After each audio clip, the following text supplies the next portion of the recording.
Chapter 1: The Wish That Heard Back. The TARDIS hummed. Not loudly, not dramatically, just that familiar, comforting thrum, like a heartbeat wrapped in old wood and impossible time. Inside, the console room glowed warm gold. The Doctor sat cross-legged on the grated floor, boots kicked off, leaning against the central console like it was an old friend. Around her, wires and crystalline columns pulsed gently, responding to her presence. She wasn't piloting. For once, she was still. In her hands was a comic book. Bright, colorful, a little worn at the edges. On the cover, 4 figures standing against impossible odds, cosmic energy swirling behind them. The title read, Fantastic Four. She flipped a page, eyes scanning, a faint smile tugging at her lips. Stretchy man, invisible woman, human torch, rock bloke, she muttered. Bit on the nose, but I like it. The TARDIS gave a soft brrm in response. Don't start, she said, glancing up. You've got psychic paper, I've got psychic reading material. Same difference. She turned another page. Galaxies, explosions, a towering figure in purple armor looming over a hopeless world. She paused. Her smile faded. Just slightly. Now that's, she whispered, tapping the page. That's a problem. The name sat heavy in bold letters. Galactus. She leaned back, staring at the illustration. A being larger than comprehension, eyes glowing, hands raised like a god deciding whether a world deserved to exist. Imagine that, she said softly. Something that big, that's powerful, not evil, just hungry. The TARDIS lights flickered. Just once. But the Doctor didn't notice. She kept reading. They fight him, she murmured. Of course they do. Humans always fight. Even when they shouldn't. A beat. Then quieter. But what if they didn't exist? The hum of the TARDIS shifted. Lower now. Uneasy. She flipped the comic closed and stared at the cover again. You lot aren't real, she said. Stories, ink, paper, little bursts of imagination to make the universe feel less scary. She smiled again, but this time it didn't quite reach her eyes. Wouldn't it be brilliant, though? The TARDIS lights dimmed. If you were. Silence. Then, thunk! The entire ship jolted. The Doctor's head snapped up. Okay, she said, slowly, standing. That's new? The central column stuttered. The rhythmic rise and fall of the TARDIS heartbeat skipped, like it had forgotten how to breathe. Hey, what's wrong? She rushed to the console, hands flying over the controls. We're not in flight, we're not anywhere. We're parked in the vortex. You love being parked in the vortex. Another jolt. Harder. The lights flickered violently now, gold turning to harsh white, then dim blue. The Doctor grabbed the console. All right, that's enough drama. Talk to me. The TARDIS didn't hum back. It groaned. Deep, strained. Afraid. The Doctor froze. You're scared, she whispered. The readings on the console spiraled into nonsense, coordinates rewriting themselves. Timelines overlapping, energy spikes off the scale. She scanned, eyes darting. Temporal fluctuations. No, worse than that. Dimensional bleed. No, that's... Her voice caught.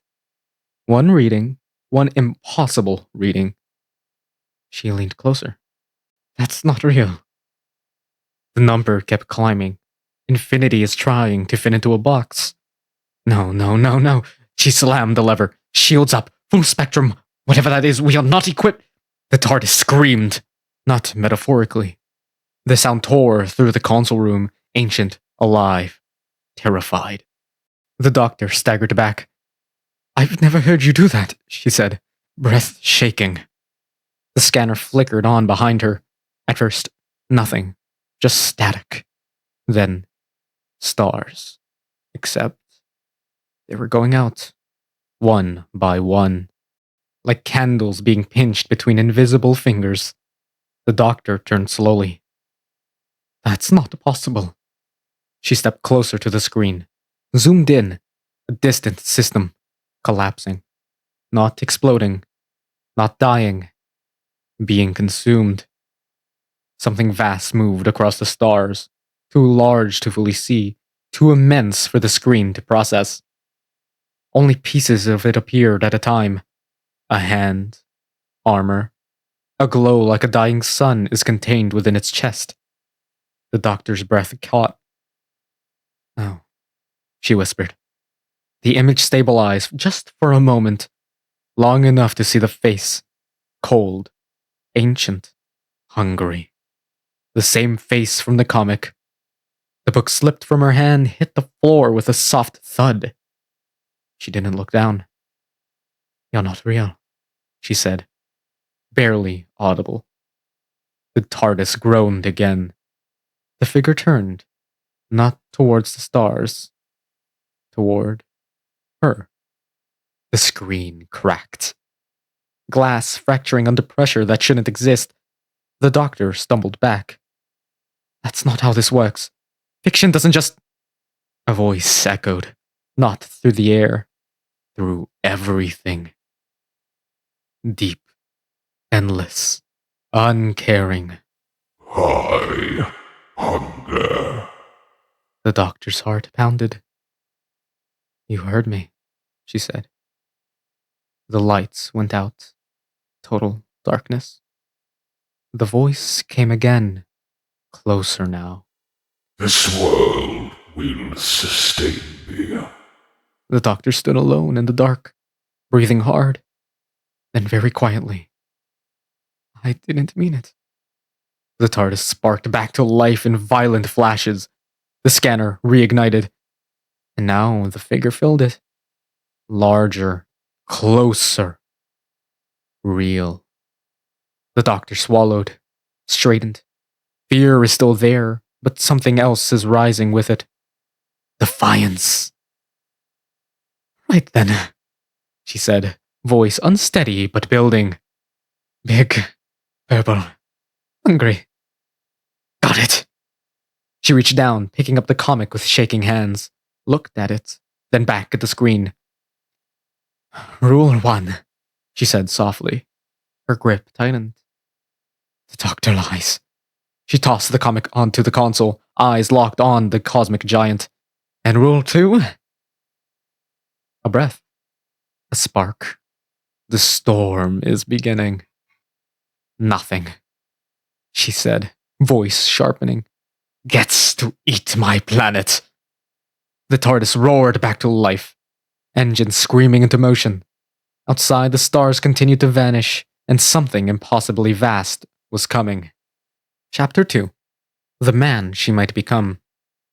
The TARDIS roared. Not the usual wheezing groan of ancient engines. This was sharper, louder, like something had grabbed time itself and twisted it too tight.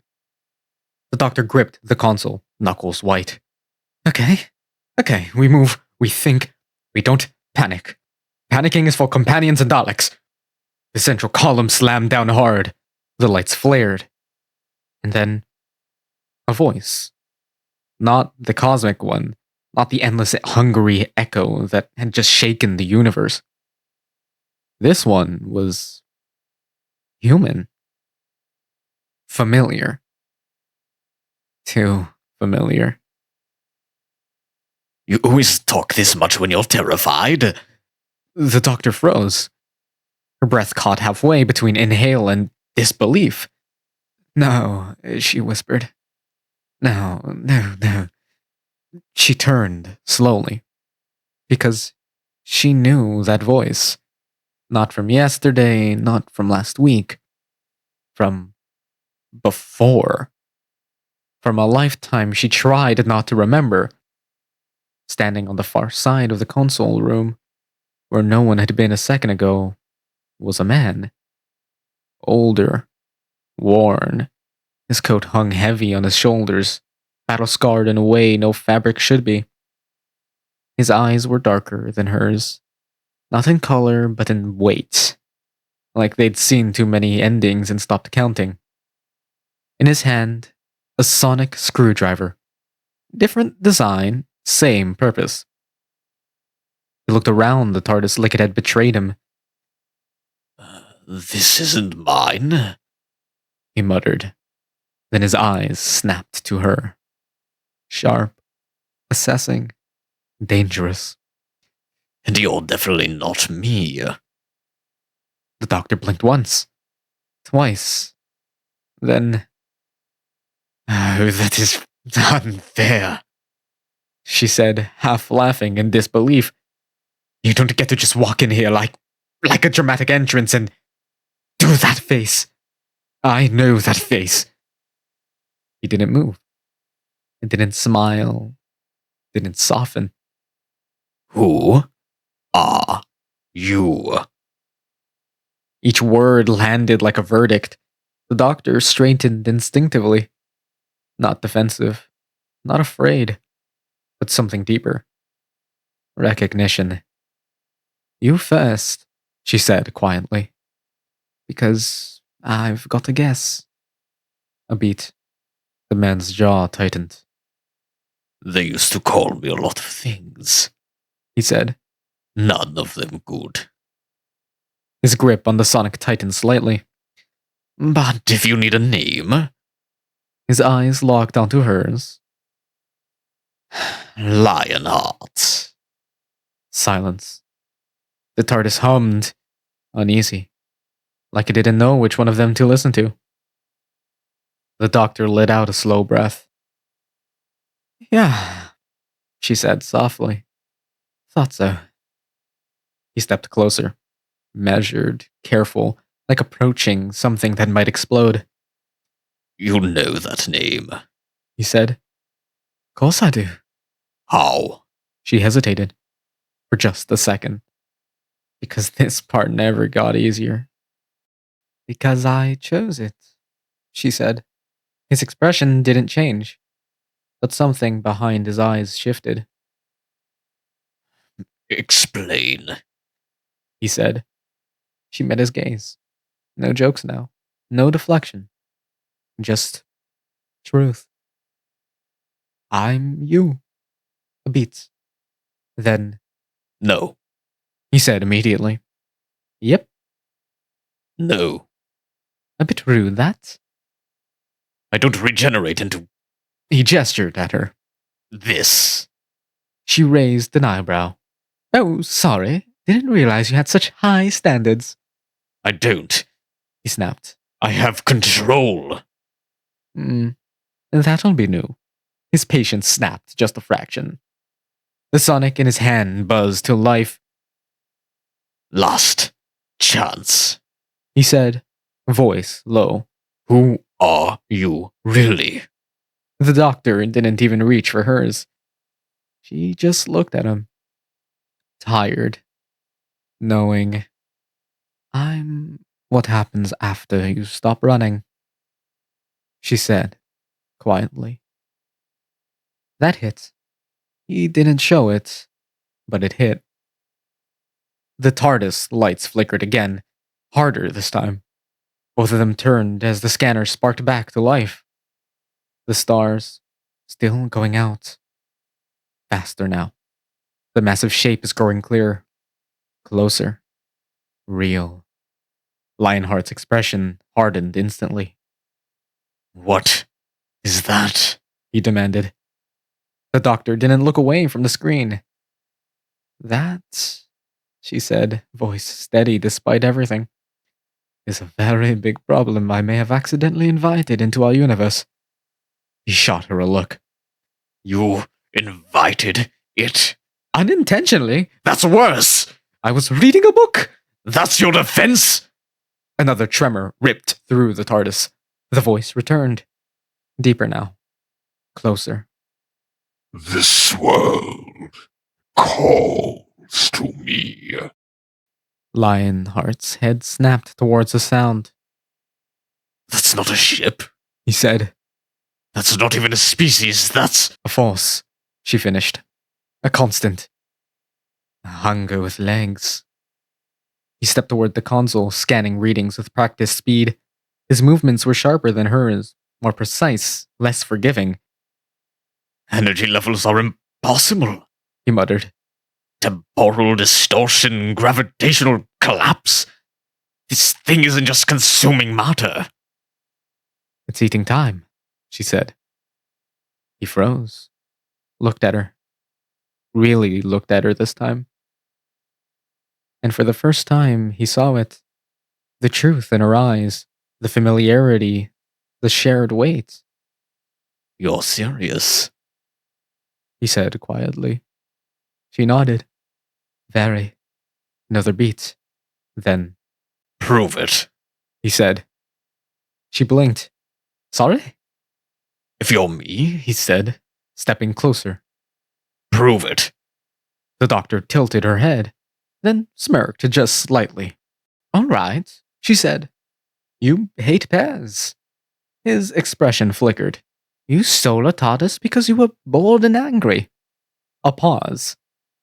You still think about Gallifrey, she added softly, even when you pretend you don't. Silence.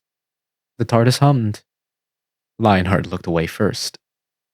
That doesn't prove anything. He muttered. She stepped closer. Lowered her voice. You ended the war, she said. That did it. He went still. Completely. Don't. He warned. You remember the moment, she continued. The button, the choice, the fire. His jaw tightened.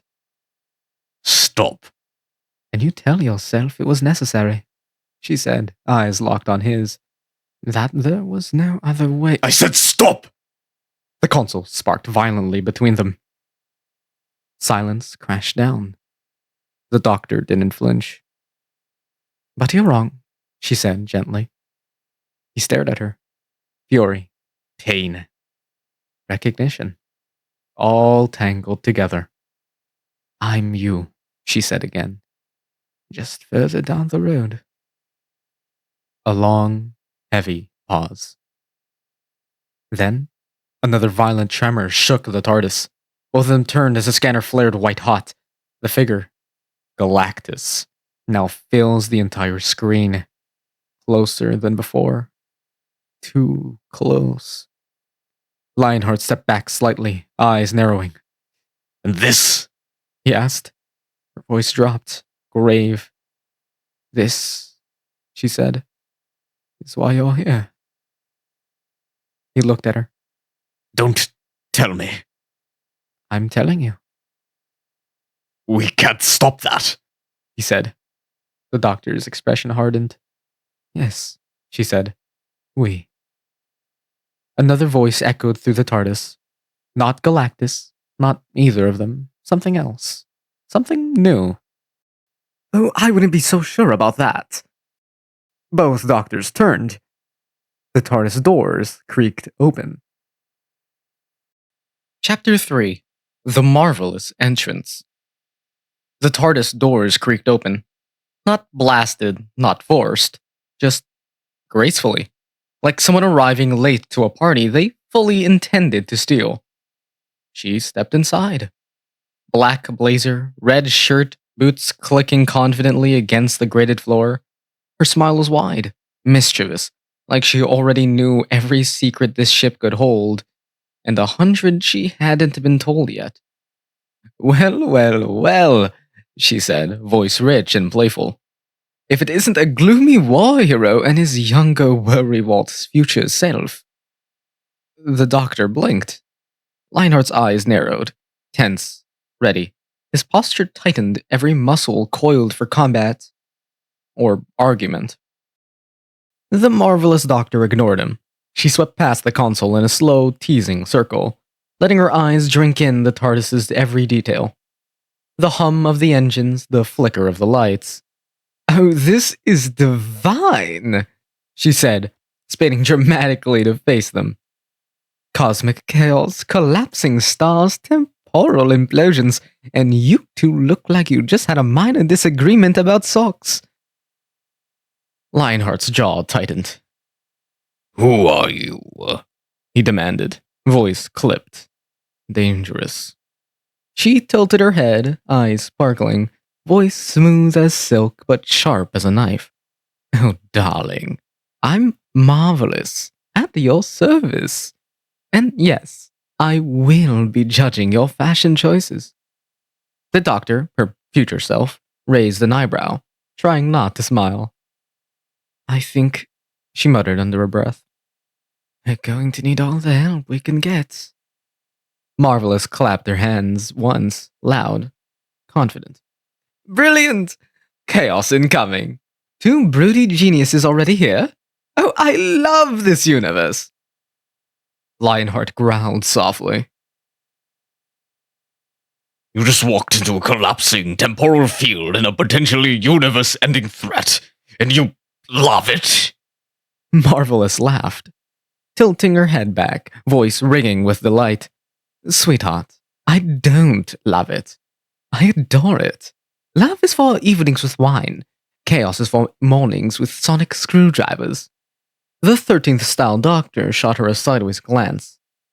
"I think we need a plan," she said. Marvelous spun around, snapping her fingers at the console, then pointed dramatically at the TARDIS scanner. "Plan, darling? Oh, we'll have a plan. But first, introductions. A bit of theatrics, a flair for style. You can't find the end of the universe without flair." Lionheart threw his hands up. Flair will not stop it from eating planets. "Oh, relax," Marvelous said, leaning against the console with a casual elegance. "I love a good challenge. Besides," she paused, letting her grin widen, "it's far more fun when you two are all serious and brooding while I do the heavy improvising." The TARDIS hummed again, almost nervously. The 13th style doctor looked at her, then back at Lionheart. "I warned you," she muttered softly. Warned me what? He asked. "That we are about to need all the doctors we can get," she said. Marvelous clapped her hands again, louder this time. "Oh, I live for this part!" she exclaimed. "Stakes high, danger imminent, people brooding, and someone's about to say, 'We can't stop that.' Oh, don't worry. I'll be the one saying, 'We can.'" Lionheart frowned. Do you even know what we're facing? Marvelous's eyes sparkled. "Exactly! And that, my dear war hero, is why it's marvelous." The 13th style doctor pinching the bridge of her nose. "I think she might actually make things worse." Marvelous leaned closer, grinning mischievously. "Oh, honey," she said softly, "I don't make things worse. I make them funnier, and usually survivable." Lionheart stared at her, incredulous, and for the first time, a flicker of respect, or at least curiosity, crossed his face. The TARDIS groaned and the scanner flared white hot. The stars outside continued to vanish, one by one, and at that moment, the 3 doctors, so different in style, temperament, and history, realized the truth. They were going to need every ounce of brilliance, every bit of daring, and yes, even every bit of marvelous chaos to face what was coming. Chapter 4: The Boy Before the War. The TARDIS shook, harder this time. The central column slammed up and down as a heartbeat pushed too far, lights flashing between gold, blue, and something dangerously close to red. 3 doctors. 3 different minds racing. 3 completely different ways of dealing with panic. Lionheart was already at the console, hands flying with sharp precision. We need to stabilize the vortex field before it tails us out of time entirely. "We're already out of time," the 13th style doctor snapped back, adjusting the controls. Look at the readings. Time's collapsing in on itself. Marvelous, meanwhile, leaned casually against the rail, watching the chaos with an amused tilt of her head. You know, she said, for three of the smartest beings in the universe, we are doing an excellent job of panicking. We are not panicking! Lionheart barked. Oh, darling, Marvelous smirked. You are absolutely panicking. You're just doing it aggressively. Another violent jolt. The TARDIS groaned, and then a crack. Not in the walls, not in the console, in the air. Right in the center of the room. Reality itself split open like glass under pressure. All three doctors froze. That's new, the 13th style doctor whispered. The crack widened. Light spilled through, bright, chaotic, unstable. And then, a figure fell out of it. He hit the floor with a thud. Oh, okay. Note to self? He groaned, pushing himself up. Don't jump into collapsing time fractures. Bit obvious, really. He stopped, looked up, saw them, three doctors staring at him. He blinked. Oh, he said, then grinned. This is awkward. The 13th style doctor stared. Lionheart didn't move, but his eyes narrowed, because he knew that face. Even if it looked younger, much younger. 16, maybe. Too young. Too bright. The boy brushed dust off his coat. Jackson Lake-inspired, mismatched, slightly oversized, like he'd thrown it together in a hurry and decided it worked anyway. Then he looked at Lionheart. Really looked.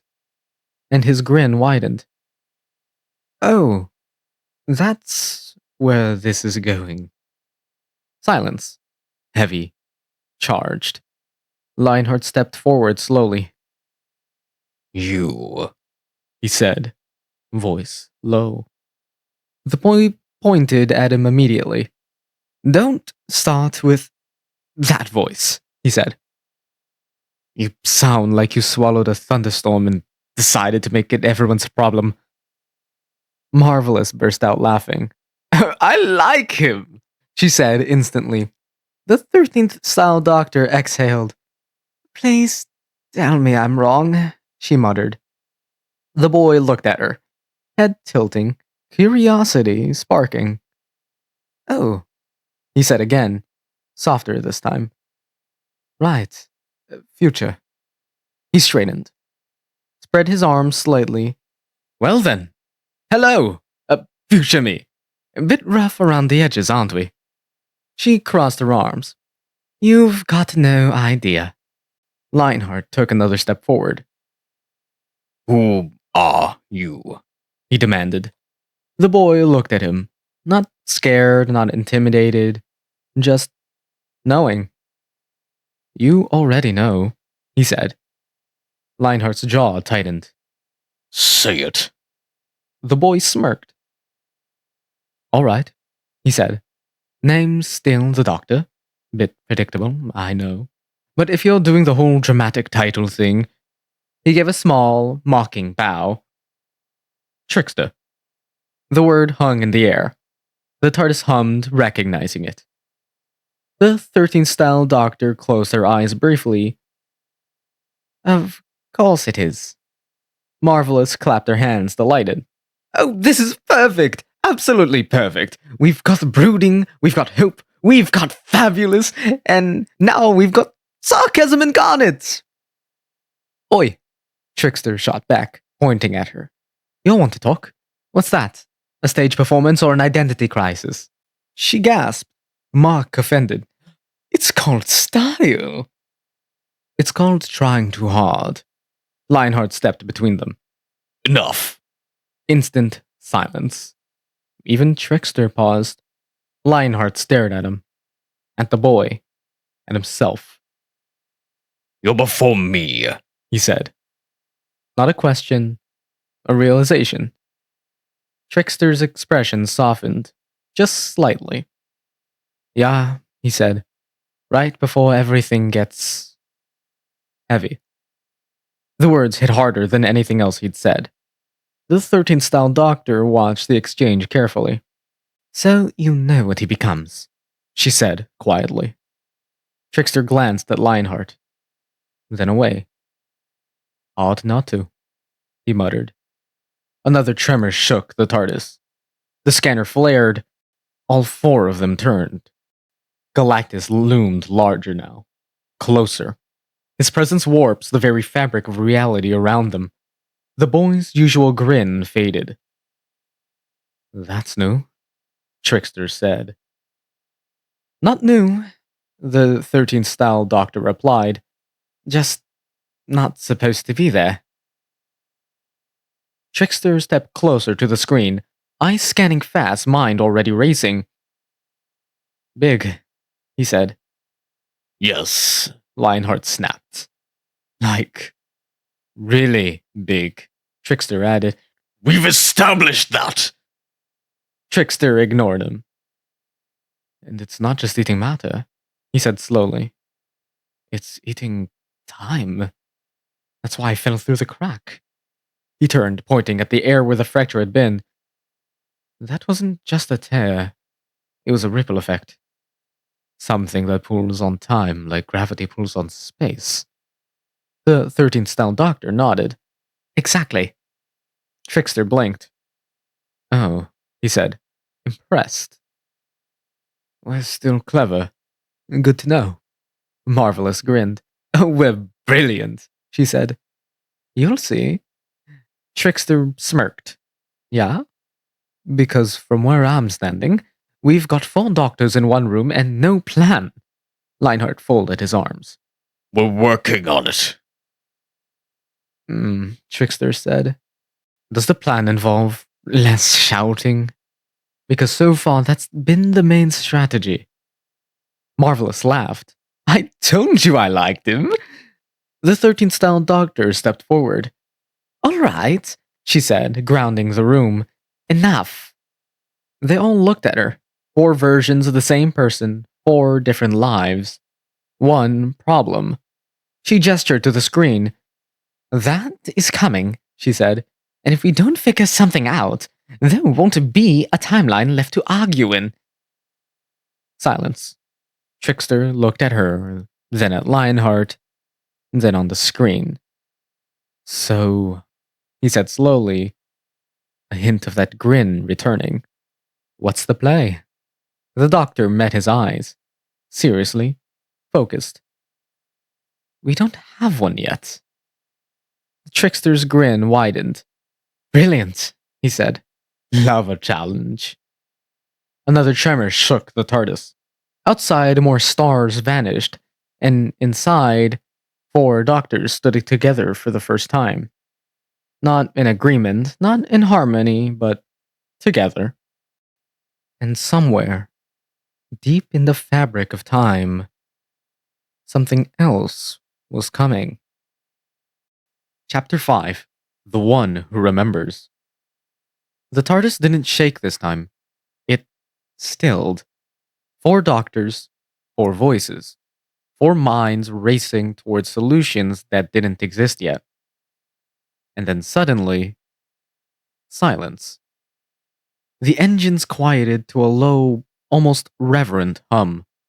The flickering light steadied into a dim, ancient glow like the ship itself had decided to listen. The doctor frowned. That's not good. Lionheart turned slowly, scanning the console. No, He said. it's not.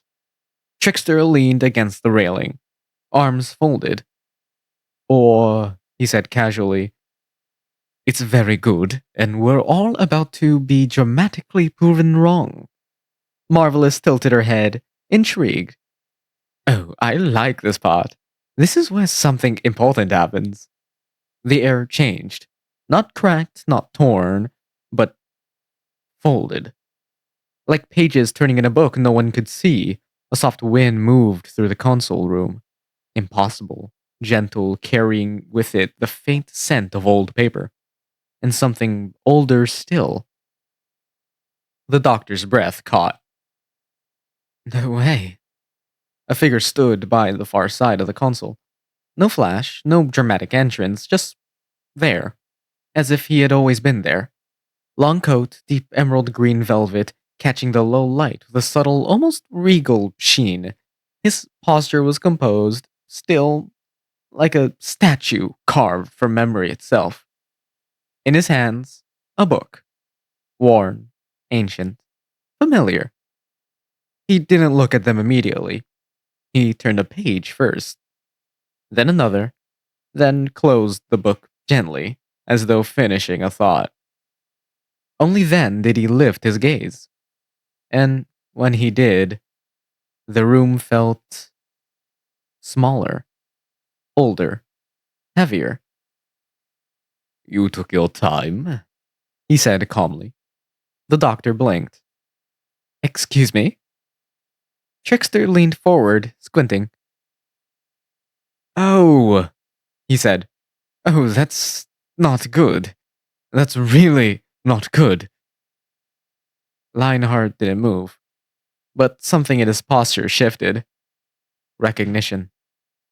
Not of the face, but of the weight. Who are you?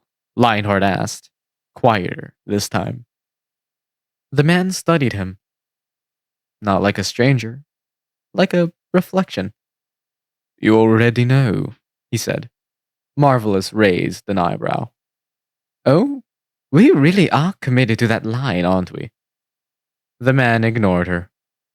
His eyes stayed on Lionheart and softened, just slightly. You carried it, he said. Lionheart's jaw tightened. Carried what? A pause. Everything, the man replied. Silence, heavy, unavoidable. The doctor stepped forward, trying to ground the moment. You made the wish, the man said, now turning to her. The room shifted again. The doctor swallowed. I didn't mean. I know, he said gently. You rarely do. Trickster pointed at him. Right. I officially don't like him. He's got that whole I know everything and I'm disappointed about it energy. The man's gaze flicked to Trickster. And you, he said quietly, are the last moment before he breaks. Trickster's grin flickered. Just for a second, then snapped back. Wow, he said. You're fun. Lionheart stepped forward. Name, he said. The man closed his book, held it carefully. I've had many, he said. But the one you're looking for, he met Lionheart's eyes, is the Lawkeeper. The TARDIS hummed, low, almost respectful. Marvelous exhaled. Oh, he's dramatic, she said. I like him. The doctor stepped closer. You're after him, she said, gesturing between them. After Lionheart. Lawkeeper inclined his head.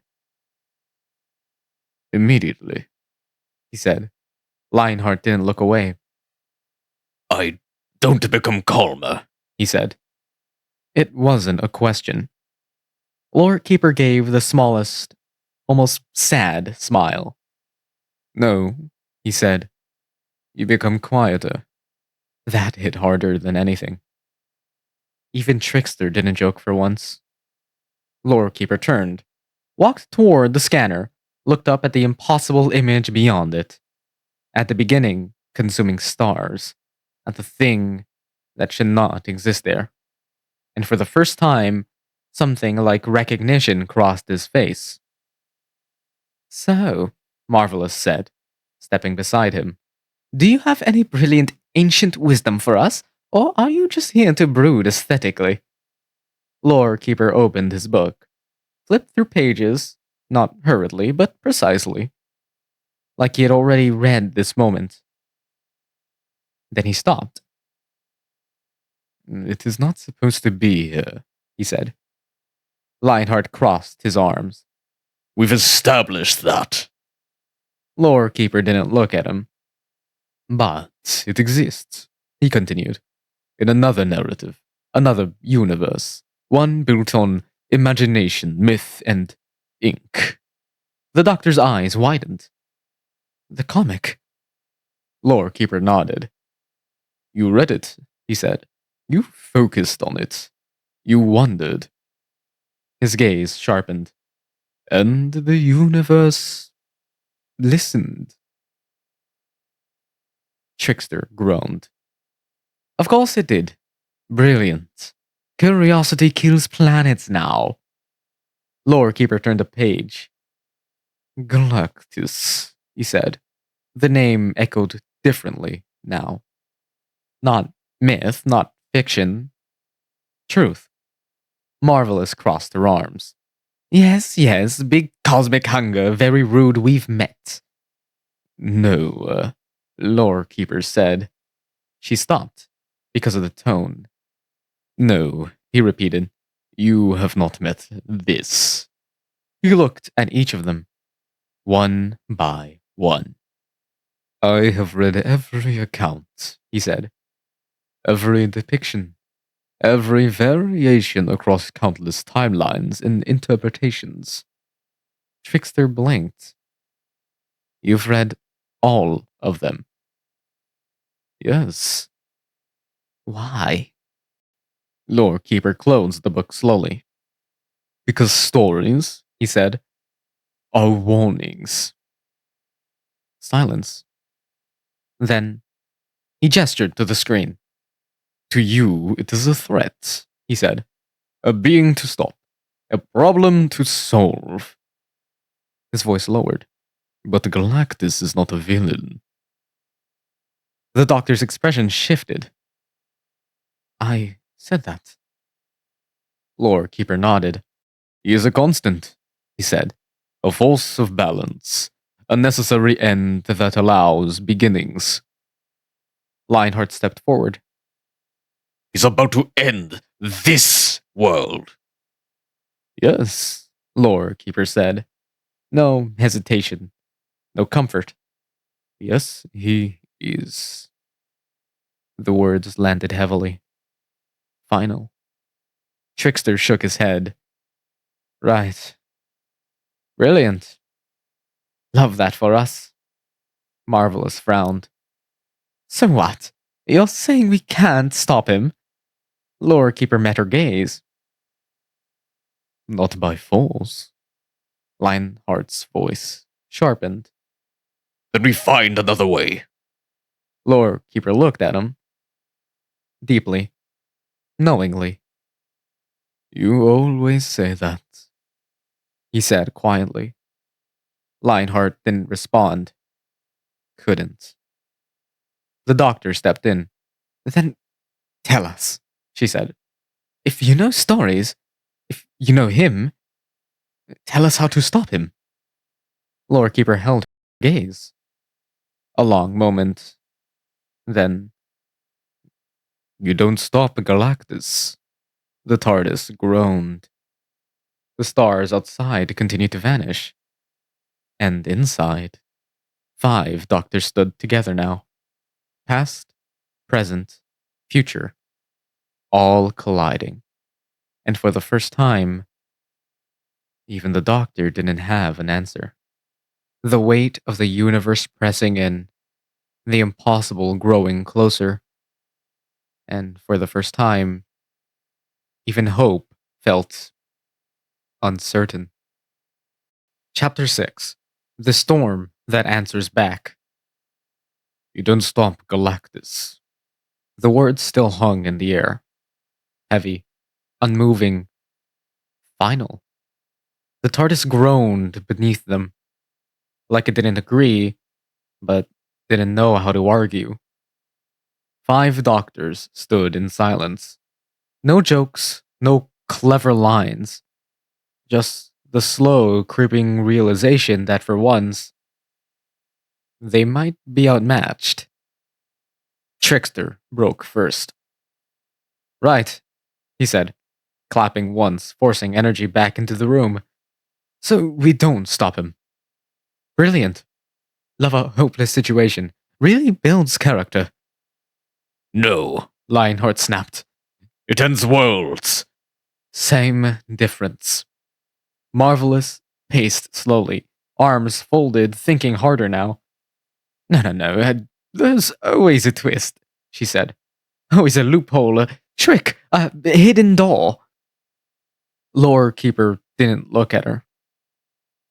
There is, he said quietly. They all turned. Hope, fragile, flickering, ignited again. The doctor stepped forward. What is it? Lore Keeper hesitated. And that alone was enough to make the room colder.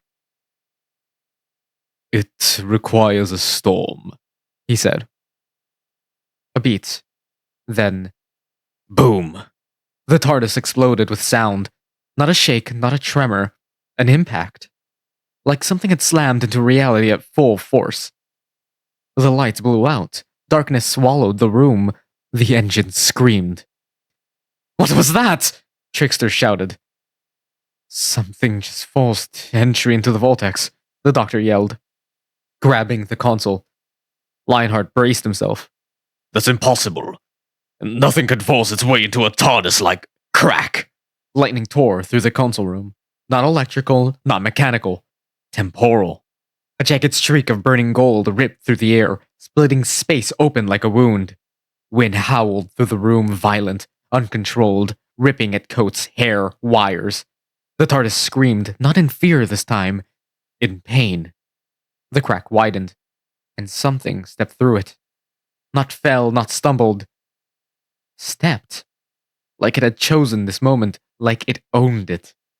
The lightning faded just enough to reveal her, coat whipping behind her like a storm caught in fabric. Eyes blazing, not glowing, not supernatural, but fierce. Sharp, like she was already mid-argument with the universe. She didn't look around, didn't hesitate, didn't react. She walked forward, straight toward the console. The room held its breath. No, the doctor whispered. Trickster blinked. Oh, he said. Oh, that's not good. Lionheart's expression hardened instantly. Recognition. Different from before, stronger, more dangerous. You, he said. The woman didn't answer. She slammed her hand onto the console, hard. The TARDIS roared back to life. Engine stabilizing for half a second under sheer force of will. Containment field, now! She snapped. No greeting, no explanation, just command. The doctor moved instinctively, hands flying across controls. Already trying. Not trying, the woman cut in sharply. Do it! The doctor's jaw tightened. Don't talk to me like that. The woman turned. Slowly. And for the first time, they all saw her face. Same eyes, same mind, but sharper, colder, controlled, like every emotion had been locked behind steel doors. Then keep up, she said. Silence. Marvelous leaned slightly toward Trickster. Oh, I love... she whispered. Trickster shook his head. Nope, terrifying. Absolutely terrifying. Lionheart stepped forward. Tempest, he said. The name landed. Heavy. Earned. The Tempest doctor didn't smile, didn't nod, didn't react at all. She just looked at him. You got older, she said. Lionheart scoffed. So did you. Not in the ways that matter. That hit. Hard. Lore Keeper watched her carefully. You chose control, he said. Tempest didn't look at him. I chose results. Another tremor hit, but weaker now. The TARDIS is stabilizing. Barely. The doctor stepped forward. You felt it too, she said. The distortion, the collapse. I didn't feel it, Tempest interrupted. She looked at the screen, at Galactus. Closer now. Unstoppable. I followed it. The room went still. Trickster blinked. You what? Tempest crossed her arms. That thing doesn't just move through space, she said. It tears through timelines, leaves a trail. I tracked it. Marvelous raised an eyebrow. Oh, so you're the hunt the impossible cosmic god version of us. That's fun. Tempest ignored her. He's accelerating, she said.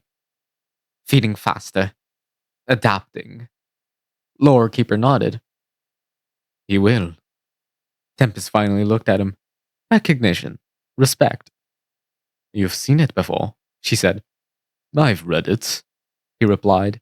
Same difference. The doctor stepped between them. All right, everyone, focus, she said. We've got 6 doctors. 5, Trickster corrected.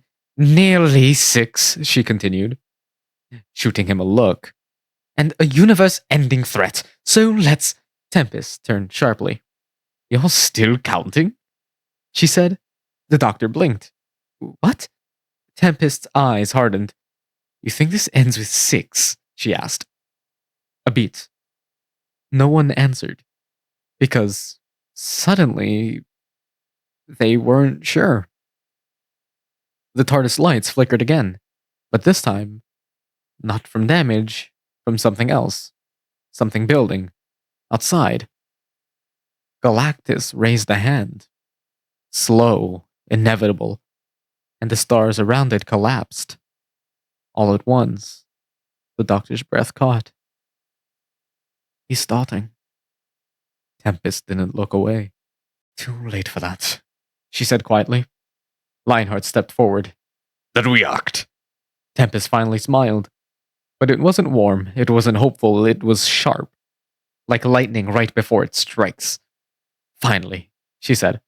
The storm had arrived, and with it, the rules were about to change. Chapter 7. The Plan That Should Have Worked. The TARDIS was alive again. Barely.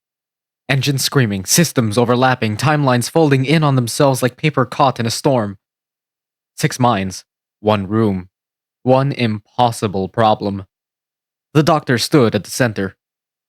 All right, she said, forcing calm into the chaos. We stop thinking like individuals and start thinking like us. Trickster leaned against the railing. A good teamwork. Historically one of our strongest qualities. Not helping, Lionheart snapped. Tempest didn't look at either of them. Talk, she said, fast. The doctor nodded. Galactus feeds on energy, she began. Matter, radiation, now temporal energy.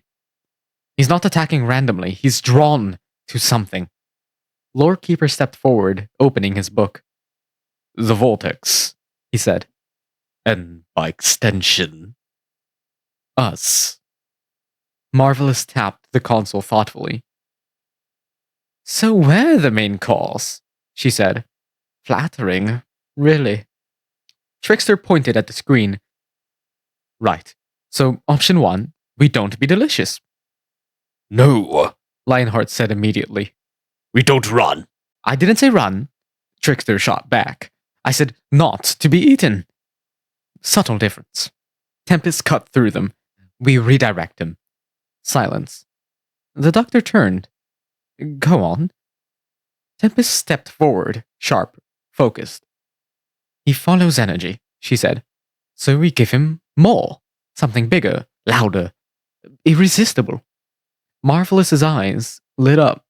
Oh, I like this. Lore Keeper nodded slowly. There are precedents, he said. In some accounts, Galactus can be diverted. Not stopped, but redirected. Lionheart folded his arms. To where? Tempest didn't hesitate. A dead timeline. The room stilled. Even Trickster stopped smiling. You mean a collapsed reality? The doctor said carefully. Tempest nodded. One that already ended. No life, no future, nothing left to lose. Lionheart stared at her. That's not the solution. It's the only one that works fast enough. The doctor shook her head. There's always another way. There isn't time, Tempest snapped. The words cut. Hard. Real. Lorekeeper stepped in. She's not wrong, he said. Galactus is accelerating. At this rate, Earth falls within minutes. Silence. The doctor looked at the screen, at the stars disappearing. The shadow was growing, then back at the others. All right, she said quietly. We try it. Lionheart turned sharply. You're agreeing with her? I'm agreeing with survival, she shot back. We can argue morality after the universe still exists. Trickster raised a hand. Just to check. This is the part where we do something incredibly dangerous, isn't it? Marvelous grinned. Oh, absolutely. Brilliant, he muttered. Love consistency. The plan. 6 doctors moved. Finally, together. Lionheart took control of stabilization, locking the TARDIS into a fixed temporal position. Tempest recalibrated the engines, forcing them beyond safe limits. The doctor mapped the dead timeline coordinates. The Lorekeeper identified a suitable reality, one already collapsed beyond recovery. Marvelous rerouted energy systems amplifying output. Trickster improvised.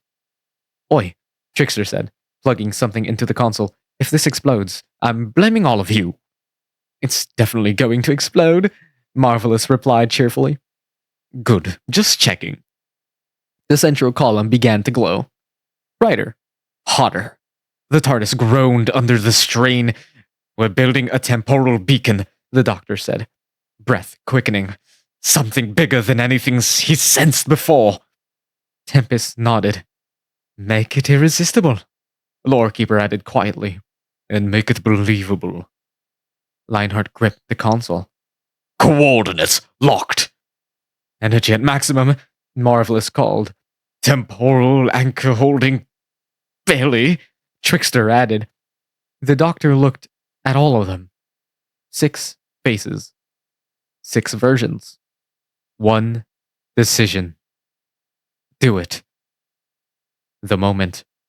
The TARDIS screamed. Light erupted from the console, blinding, golden, violent. A pulse shot outward into space. Not a signal, not a message. A call. Something vast. Something powerful. Something that shouldn't exist. Outside. Galactus paused. For the first time, it hesitated. The doctor's heart pounded. It worked, she whispered. Tempest didn't relax. Wait. Galactus turned. Slowly. Its gaze shifted. Away from Earth. Toward the beacon. The dead timeline. Lionheart exhaled. He's taking it. Marvelous grinned. Oh, we are brilliant. Trickster pumped a fist. Yes, see? Not eaten. Big fan of not being eaten.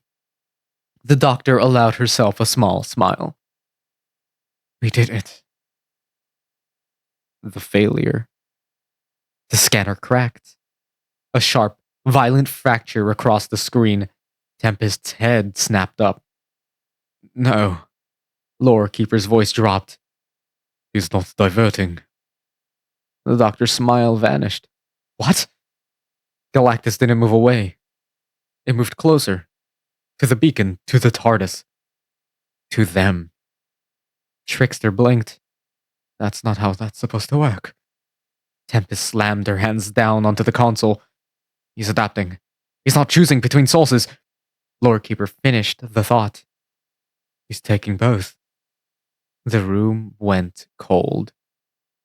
Lionheart's voice hardened. Shut it down! Too late! Marvelous shouted. The beacon's locked in! The TARDIS screamed louder than before. The light twisted, bending inward now. Not projecting. Pulling. The doctor's eyes widened. We didn't just call him. The realization hit all at once. Trickster stepped back. We rang the dinner bell. Galactus reached forward, massive hands stretching across space, toward the TARDIS, toward the source. Tempest's voice cut through everything. Shields! Now! Lionheart slammed the controls. The TARDIS shuddered violently as shields flared and instantly began to fail. Cracks spread across the console. Time itself warped inside the room. The doctor grabbed onto the railing. We need to move! Can't. He's locked onto us! Trickster yelled. Marvelous's voice, for the first time, lost its playfulness. He's feeding through the signal. He's using us! Lore Keeper closed his eyes briefly. This is how worlds end. The doctor turned to Tempest. Fix it! Tempest didn't hesitate. I can't! Silence. Just for a second. Then, everything broke. The TARDIS lurched violently. The beacon collapsed inward. The shields shattered, and Galactus got closer, much closer. The screen filled with him, endless, unstoppable, hungry. The voice returned, louder than ever. You call, and I answer. The doctor stared, breath shaking. He wasn't just coming for Earth anymore. He was coming for them. 6 doctors, 1 plan. Total failure. And now, they weren't trying to save the world anymore. They were trying to survive it. Chapter 8. The Fault Lines. The TARDIS was dying. Not metaphorically, not dramatically. Actually. Sparks rained from the console in violent bursts, arcing across metal grates and dying in flashes of blue-white light. The central column shuddered, its rhythm broken, stuttering like a heart that couldn't decide whether to keep beating. The walls creaked, not from strain, from pressure. Outside, something vast pressed against reality itself. Inside, 6 doctors stood in the wreckage of their own mistake. No one spoke. For a moment. Then, This is on you. Lionheart's voice. Cold. Direct. Unforgiving. The doctor turned sharply. Excuse me? You made the call. He said. You gave the order. You agreed to it! I warned you. He snapped. Tempest stepped forward. No, she said sharply. I gave the strategy. Marvelous scoffed. Oh, don't start rewriting history. You pushed it. Because it was the only option. Clearly not, Trickster cut in. Unless the goal was to invite the cosmic apocalypse in for tea. Enough! The doctor shouted. The word echoed. But it didn't stop them. Not this time. The break. Lionheart turned on Tempest. You forced the timeline. He said. You rushed it. Tempest didn't flinch. I acted. You gambled. I chose survival. You chose wrong. Her eyes flashed. At least I chose something. You'd still be standing there talking about hope while the planet burns. That landed. Hard. Lionheart stepped closer. Dangerously close. I've seen worlds burn. he said quietly. Don't pretend you understand that. Tempest met his gaze, ice against fire. I am you, she said. No. He said. You're what happens when I stop caring. Silence. Sharp. Cutting. Even Trickster didn't joke. For once. The spark. Marvelous stepped in, voice rising. Oh, brilliant! Yes, let's do this now, shall we? A cosmic entity about to devour existence, and we're having a personality crisis. Fantastic timing. Stay out of this, Tempest snapped. Oh, I'd love to, darling, but unfortunately, I'm stuck in the same collapsing universe. The doctor stepped between them. Stop! This time, they did. Not because of volume, but because of the weight behind it. Her voice shook, not with fear, with frustration. With all of us here, she said, looking at each of them. 6 of the smartest beings in existence. And this is what we do? She gestured around. At the end of everything. Her breath hitched. We fight each other? The truth cuts. Lorekeeper closed his book. The sound was quiet, but it silenced the room. This is inevitable, he said. Trickster turned. Oh, good. He's back with uplifting commentary. Lorekeeper didn't react. You are all the Doctor, he said, which means you are all the same flaw.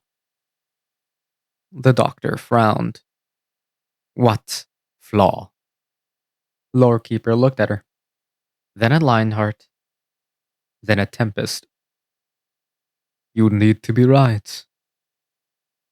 Silence. Heavy. Uncomfortable. You don't just solve problems, he continued. You win them. You reshape them to fit your morality, your logic, your version of what the universe should be. Marvelous crossed her arms. And what's wrong with that? Lorekeeper's gaze hardened. Galactus does the same. That hit like a shockwave. No, the doctor said immediately. He consumes worlds because he believes it must be done, Lorekeeper said. You risk them because you believe you can save them. Trickster shook his head. That is not the same thing. Isn't it? Lorekeeper asked quietly. Silence. No one answered because no one could. The blame shifts. The TARDIS screamed, louder now. Cracks spread across the console. Time distortion flickered through the room, brief flashes of different moments overlapping. The doctor looked up and saw herself for just a second, standing in a different place, a different time, gone just as quickly. We're losing structural time integrity, she said. No kidding, Trickster snapped. We're about 5 seconds away from being erased from existence. Lionheart turned back to the console. Arguing won't fix this, he said. Tempest scoffed. No, but action might. Oh, here we go again, Marvelous muttered. Tempest ignored her. We shut the beacon down completely, she said. Cut the signal. Starve him of the pole. That'll destabilize the TARDIS even further, the doctor argued. And leaving it on us gets us eaten. Tempest shot back. Trickster raised a hand. Quick vote, not being eaten. Lionheart stepped in. We need control, he said, not reaction. Tempest turned on him. You don't have time for control. And you don't have time to think. And you don't dare to act. And you don't have the patience to understand. Enough! The doctor's voice broke through again. This time, desperate. The realization. She looked at all of them. 6 versions, 6 paths, 6 answers. We're not losing to him, she said. They all looked at her. We're losing to this. She gestured between them. To us. Silence. The truth sat there. Unavoidable, uncomfortable. Correct. Lorekeeper nodded once. Yes. Trickster sighed. I hate it when she's right. Marvelous exhaled slowly. So, what do we do? The doctor swallowed, looked at each of them. We stop trying to be the doctor, she said. A beat. And start being together. Lionheart frowned. That's not a plan. No, she said. It's a start. And then, worse. The TARDIS went still. Again. All of them froze because now they recognized it. That silence, that pause, the calm before something worse. The scanner flickered, then stabilized. And Galactus was no longer just outside. He was closer. Too close. Closer than he should be. Closer than space should allow. Trickster whispered. That's not possible. Lorekeeper's voice dropped. Is no longer approaching. The doctor felt it before he said it. He's here. The lights died. Darkness swallowed the room, and the voice returned, closer than ever. You divide, while I endure. The doctor closed her eyes, took a breath, opened them again, determined. Then we stop dividing, she said. But even as she said it, she knew they were out of time. Chapter 9. The name that shouldn't exist. Darkness. The TARDIS held its breath.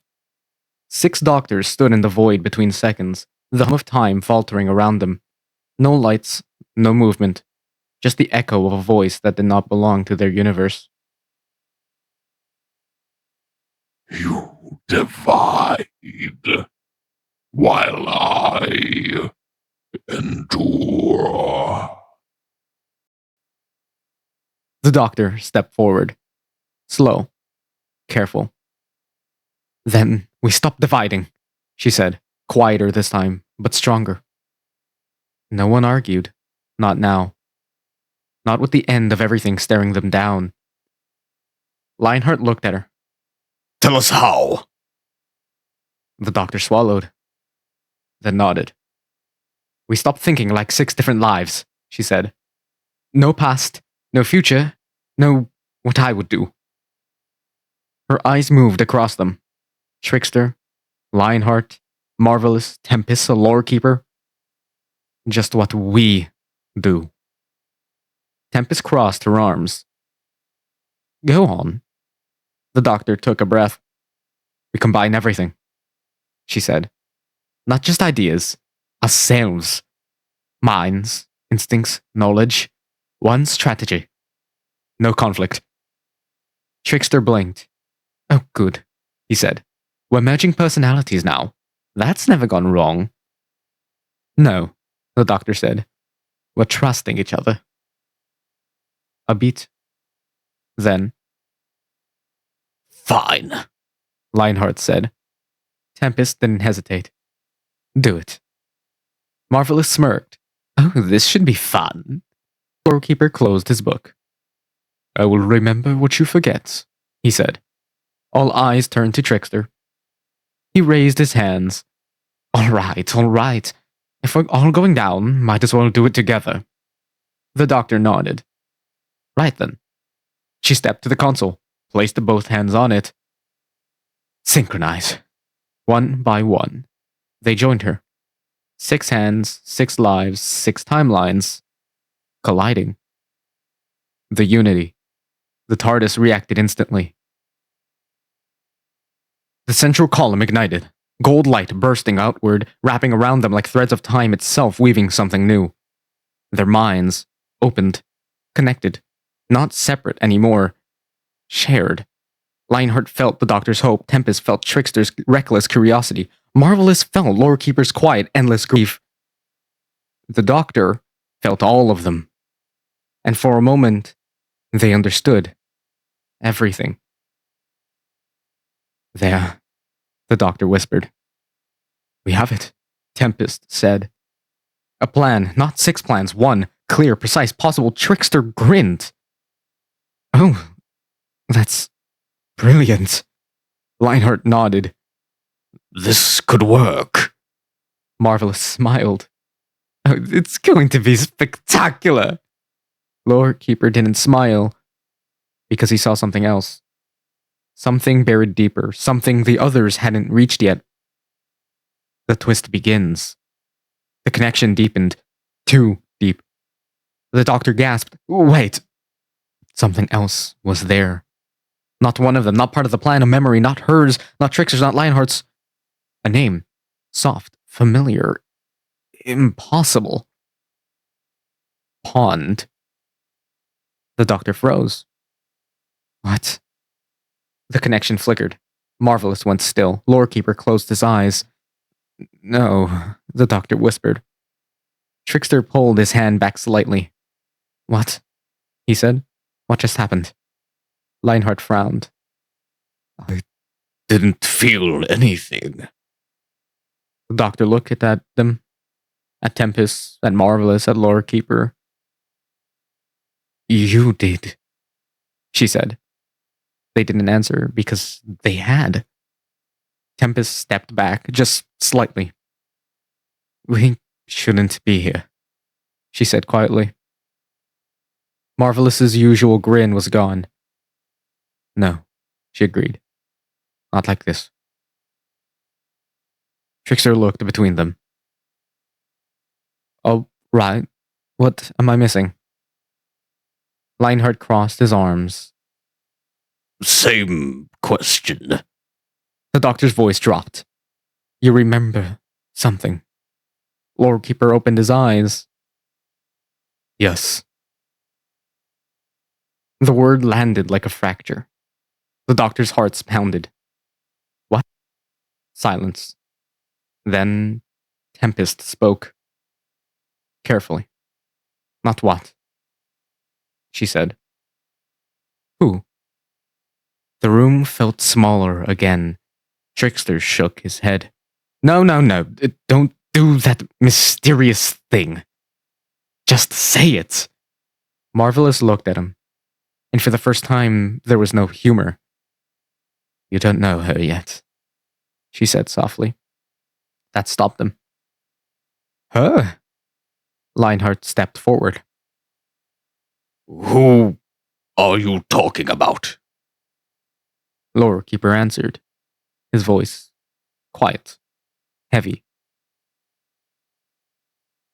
Chantel Pond. The name echoed. Through the TARDIS, through time, through them. Trickster blinked. Never heard of her. Lionheart shook his head. Neither have I. The Doctor looked between them, then back at the others. But you have. Tempest nodded once. Marvelous looked away. Lore Keeper didn't move. She's real, the Doctor said. Lore Keeper's voice dropped. She's more than that. Trickster frowned. Okay, I really don't like where this is going. The secret cracks open. The TARDIS flickered again, but this time not from damage, from memory. Images flashed, too fast to fully see. A girl, running, laughing, standing in the TARDIS, looking up at the Doctor, like she belonged there. The Doctor gasped. Who is she? Tempest didn't answer. Marvelous didn't answer. Lore Keeper did. She is the reason we're still here. Silence, heavy, impossible. Lionheart's voice hardened. That's not an answer. It's the only one you get, Tempest snapped. Not good enough. It has to be. The doctor stepped forward. Why don't they remember her? She asked, gesturing to Trickster and Lionheart. Lore Keeper met her gaze. Because she hasn't happened to them yet. The words hit hard. Trickster blinked. Wait, future? Marvelous nodded slowly. Your future, she said. Lionheart frowned. And mine? Lore Keeper hesitated just for a moment. Not exactly. That was worse. Lionheart stepped forward. What does that mean? Lore Keeper didn't answer because he couldn't. The sacrifice begins. The connection snapped violently. The light shattered.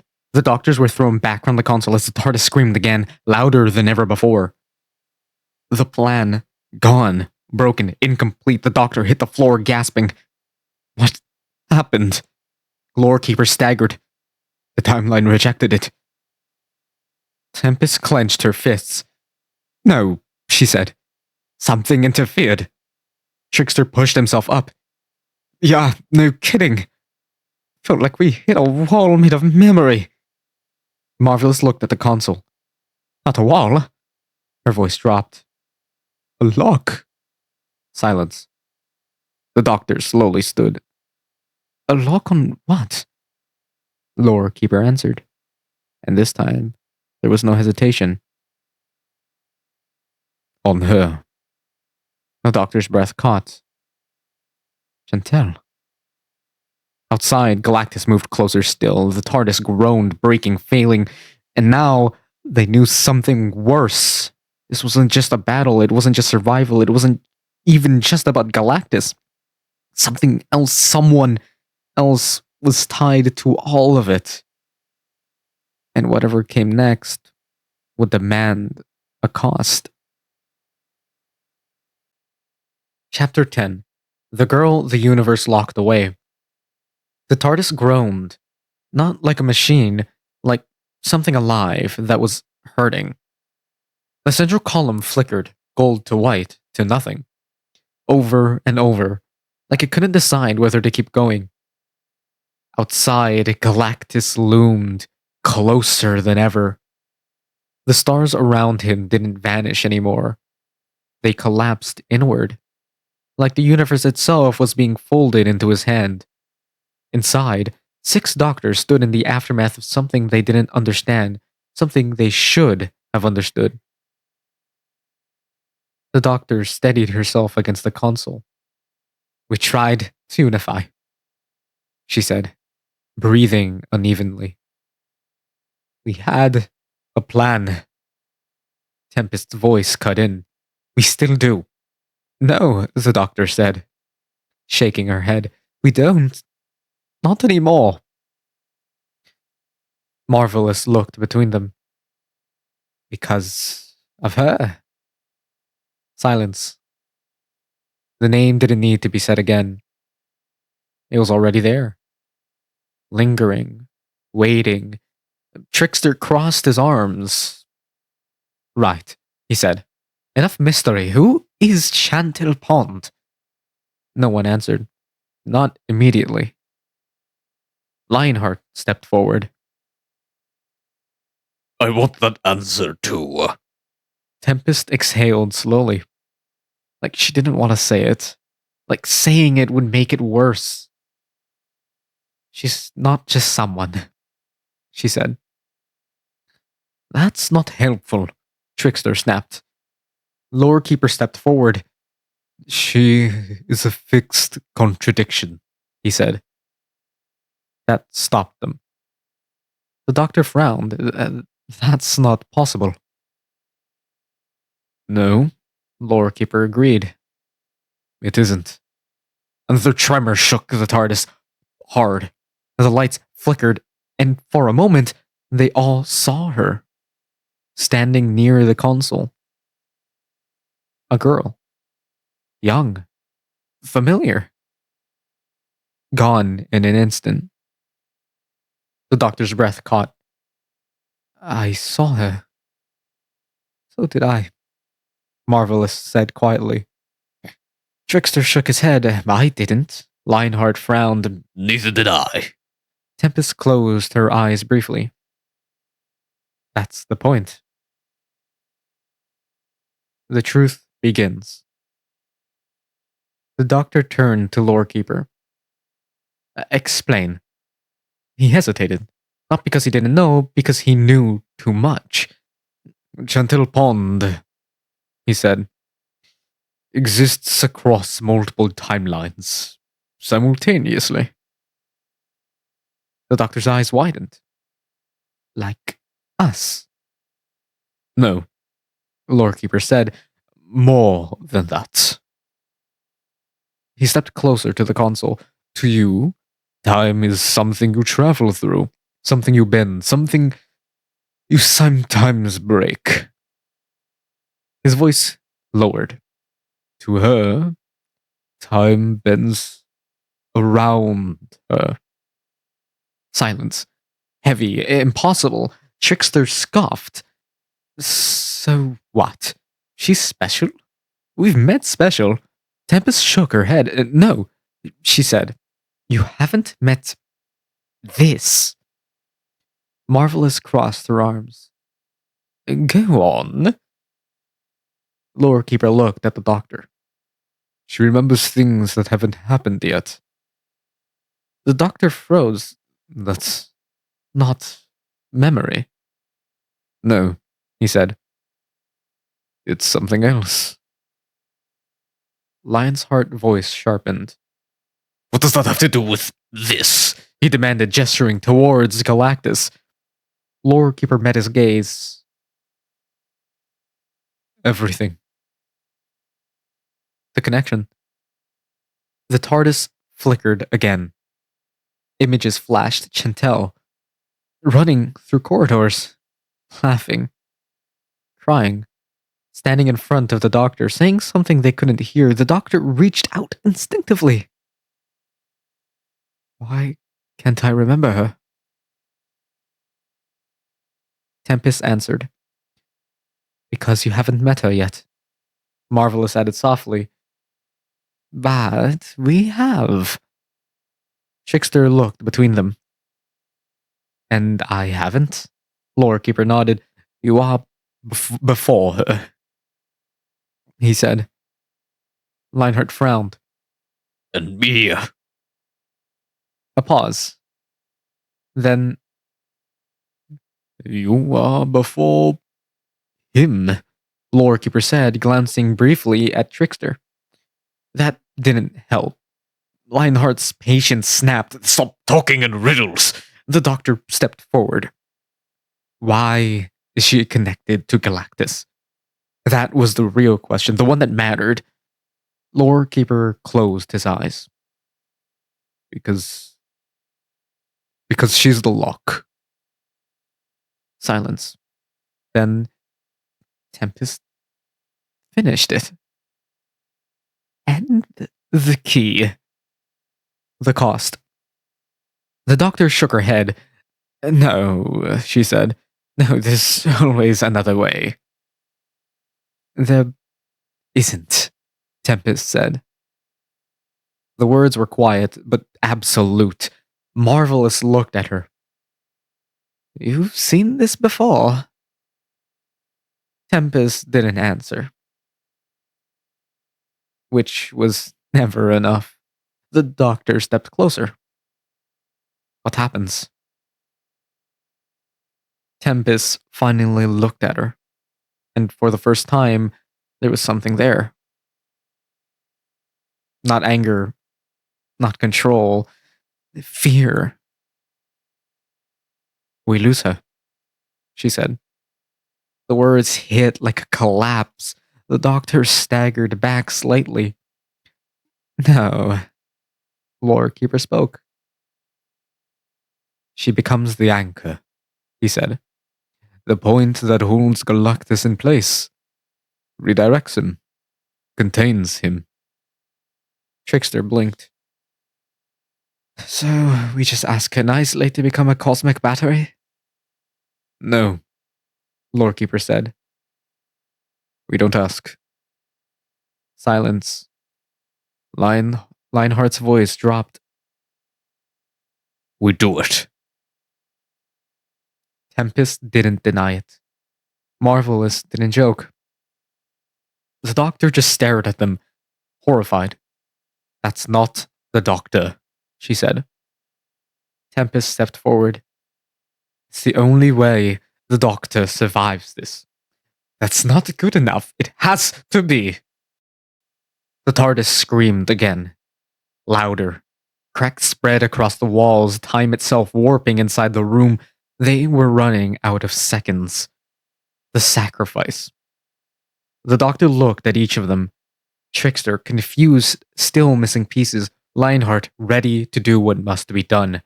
Tempest, already accepting it. Marvelous, quiet, conflicted. Lorekeeper, carrying the weight of unknowing. No, she said again, but weaker this time. Because part of her knew. Lionheart stepped forward. If this is the only way. It's not, she snapped. You don't know that. I do. Then prove it. Silence. The doctor's breath shook. Because she couldn't. Not yet. Not fast enough. Tempest stepped toward the console. We don't have time, she said. What are you doing? Trickster asked. Tempest didn't look back, preparing the transfer. The doctor lunged forward. No! Lionheart grabbed her arm. Listen. No, you listen, she shouted. We don't sacrifice people, not like this. Tempest's voice cut through everything. She's not just a person. The doctor froze. Don't you dare, she whispered. Tempest turned. She's the only reason any of this works. And that makes it okay? No, Tempest said. Quiet, honest. It makes it necessary. The breaking point.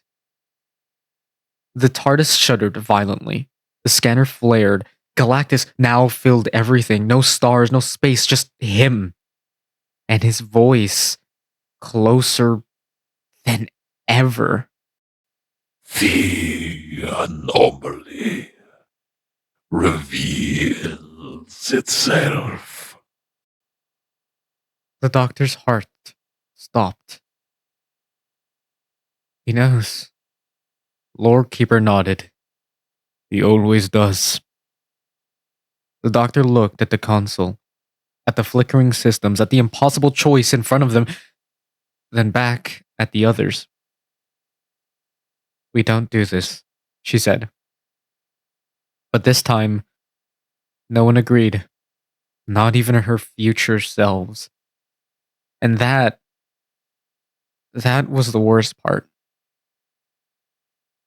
And the doctor stood alone, surrounded by herself, outvoted, outpaced, out of time, and somewhere across timelines, a girl named Chantel Bond was about to become the center of everything.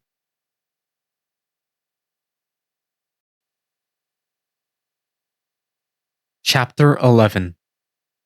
The Girl Who Knew. The TARDIS fell silent. Not broken, not failing, just quiet, like it was waiting. The doctor stood at the console, breathing uneven, hands trembling just enough that she clenched them into fists to hide it. Behind her, 5 versions of herself, no longer arguing, no longer debating, because now they all knew what was coming. Tempest didn't move. Lionheart stood like stone. Marvelous had gone still. Lorekeeper held his book closed as if even he didn't want to turn the page. And Trickster, for once, had nothing to say. The doctor whispered, "We're not doing this." No one answered, because the universe already had. The arrival. The TARDIS doors opened. Not slowly, not dramatically, just simply. Like they had always been meant to. A soft light spilled in, warm, different from the harsh, dying glow of everything else. The doctor turned. Her hearts stopped. A girl stepped inside. Young, familiar. Not from memory, but from feeling. Like a deja vu wrapped in something deeper. She looked around the TARDIS. Calm, not scared, not confused, just aware. "Hi," she said softly. The word echoed. The doctor couldn't move. "Chantel," she whispered. The girl smiled, a small, knowing smile. "Yeah," she said. "Took you long enough." Who she is. Trickster blinked. "Wait," he said. "That's her." Chantel looked at him, tilted her head. "You don't know me yet," she said gently. That hit. He frowned. "Right. That's unsettling." Lionheart stepped forward. Careful. Measured. You're the one they're talking about. He said. Chantel nodded. "Yeah." Marvelous crossed her arms. "You didn't seem surprised." Chantel shrugged lightly. "I've seen this pod before." The doctor's breath caught. "Before?" Chantel looked at her, eyes soft. "You're about to ask me to save everyone," she said. Silence. Heavy, unavoidable. The doctor shook her head immediately. No." Chantel's expression didn't change. "You are." "I'm not." "You will." "I won't." Chantel stepped closer. "You always say that first."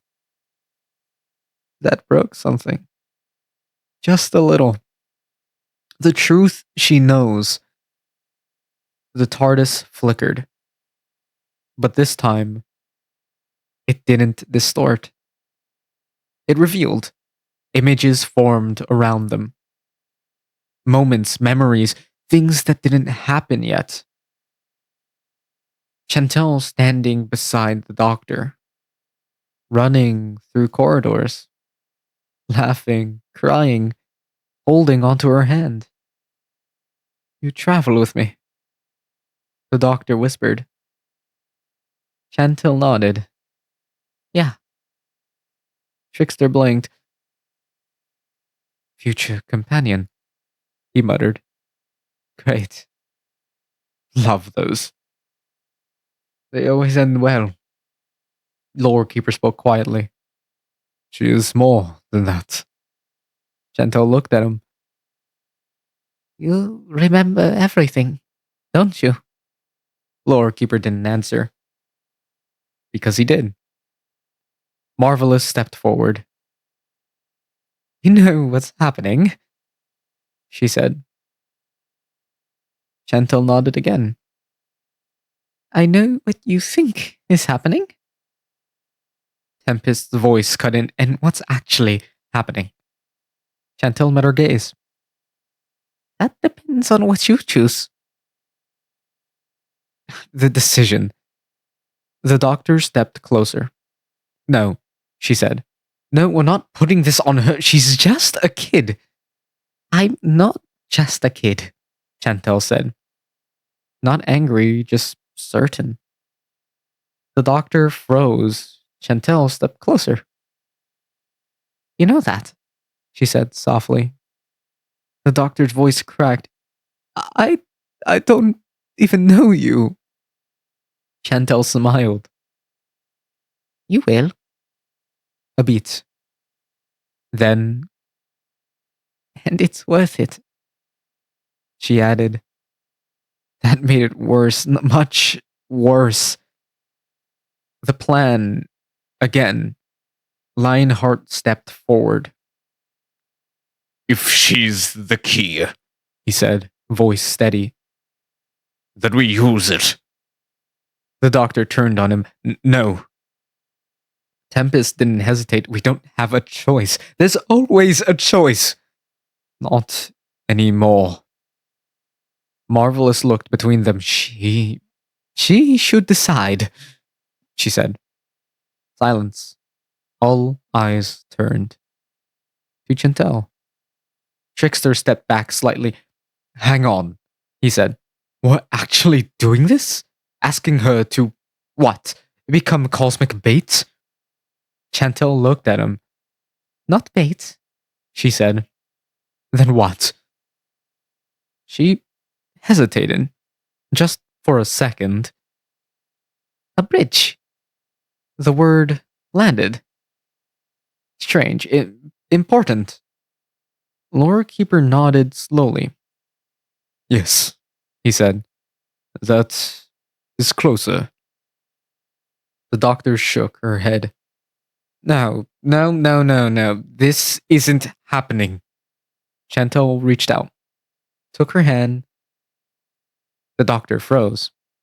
Because the moment their hands touched, everything changed. The connection. The TARDIS lit up, not violently, gently, like it recognized her. The doctor gasped. Images flooded her mind, not broken, not scattered, clear, perfect. Chantel standing beside her, smiling, arguing, running, saving her, saving everything. You've done this before, the doctor whispered. Chantel's voice was soft. Not exactly. The doctor looked at her. What happens to you? Chantel didn't answer immediately. Then, I stay, she said. The words hit like a fracture. Stay where? Chantel glanced at the scanner, at the impossible shape beyond it. Everywhere. Silence. The doctor's grip tightened. No. Chantel squeezed her hand. It's okay. No, it's not. It will be. I won't let you. Chantel smiled. The same small, knowing smile. You don't get to stop me, she said. The doctor's breath caught. I'm the doctor. Chantel tilted her head. Yeah, she said. A beat. Then, and I'm the reason you keep going. The final moment. Outside, Galactus raised its hand again. Closer, closer than ever. The TARDIS shook, time breaking apart. The moment a collapsing Tempest stepped forward. We don't have time. Lionheart nodded. We decide now. Marvelous looked at Chantel. Are you sure? Trickster shook his head. This is insane. Lorekeeper said nothing because he already knew. The doctor looked at Chantel, tears in her eyes. Please, she whispered. Don't. Chantel stepped back, let go of her hand, And for the first time, she looked small. Not powerful, not cosmic, just a girl. You taught me something, she said. The doctor shook her head. I haven't taught you anything. Chantel smiled. You will. She turned toward the console, the light around her growing. Soft, bright, unstoppable. You don't give up on people, she said. The doctor's voice broke. I'm not giving up on you. Chantel looked back. I know. A beat. Then. That's why this works. Chapter 11. The Girl Who Knew. The TARDIS fell silent. Not broken, not failing, just quiet. Like it was waiting. The doctor stood at the console, breathing uneven, hands trembling just enough that she clenched them into fists to hide it. Behind her, 5 versions of herself. No longer arguing, no longer debating, because now they all knew what was coming. Tempest didn't move. Lionheart stood like stone. Marvelous had gone still. Lorekeeper held his book closed as if even he didn't want to turn the next page. And Trickster, for once, had nothing to say. The doctor whispered, We're not doing this. No one answered because the universe already had the arrival. The TARDIS doors opened, not slowly, not dramatically, just simply. Like they had always been meant to. A soft light spilled in. Warm, different from the harsh, dying glow of everything else. The doctor turned. Her heart stopped. A girl stepped inside. Young, familiar. Not from memory, but from feeling. Like deja vu wrapped in something deeper. She looked around the TARDIS, calm, not scared, not confused, just aware. Hi, she said softly. The word echoed. The doctor couldn't move. Chantel, she whispered. The girl smiled, a small knowing smile. Yeah, she said. Took you long enough. Who she is? Trickster blinked. Wait, he said. That's her? Chantel looked at him, tilted her head. You don't know me yet, she said gently. That hit. He frowned. Right. That's unsettling. Lionheart stepped forward. Careful, measured. You're the one they're talking about, he said. Chantel nodded. Yeah. Marvelous crossed her arms. You don't seem surprised. Chantel shrugged lightly. I've seen this part before. The doctor's breath caught. Before? Chantel looked at her, eyes soft. About to ask me to save everyone, she said. Silence. Heavy, unavoidable. The doctor shook her head immediately. No. Chantel's expression didn't change. You are. I'm not. You will. I won't. Chantel stepped closer. You always say that first. That broke something, just a little. The truth she knows. The TARDIS flickered, but this time it didn't distort. It revealed. Images formed around them, moments, memories, things that didn't happen yet. Chantel standing beside the doctor, running through corridors, laughing, crying, holding on to her hand. You travel with me, the doctor whispered. Chantel nodded. Yeah. Trickster blinked. Future companion, he muttered. Great. Love those. They always end well. Lorekeeper spoke quietly. She is more than that. Chantel looked at him. You remember everything, don't you? Lorekeeper didn't answer. Because he did. Marvelous stepped forward. You know what's happening, she said. Chantel nodded again. I know what you think is happening. Tempest's voice cut in. And what's actually happening? Chantel met her gaze. That depends on what you choose. The decision. The doctor stepped closer. No, she said. No, we're not putting this on her. She's just a kid. I'm not just a kid, Chantel said. Not angry, just certain. The doctor froze. Chantel stepped closer. You know that, she said softly. The doctor's voice cracked. I don't even know you. Chantel smiled. You will. A beat. Then? And it's worth it, she added. That made it worse. Much worse. The plan. Again. Lionheart stepped forward.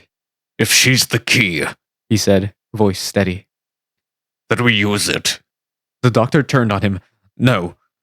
Tempest didn't hesitate. We don't have a choice. There's always a choice. Not anymore. Marvelous looked between them. She should decide, she said. Silence. All eyes turned to Chantel. Trickster stepped back slightly. Hang on, he said. We're actually doing this? Asking her to, what, become cosmic bait? Chantel looked at him.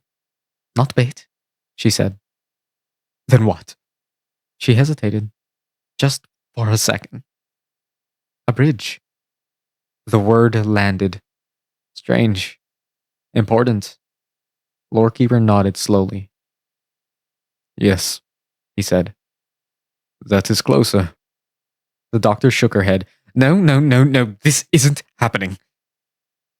Chantel reached out. Took her hand. The doctor froze. Because the moment their hands touched, everything changed. The connection. The TARDIS lit up. Not violently, gently. Like it recognized her. The doctor gasped. Images flooded her mind. Not broken, not scattered, clear, perfect. Chantel standing beside her, smiling, arguing, running, saving her, saving everything.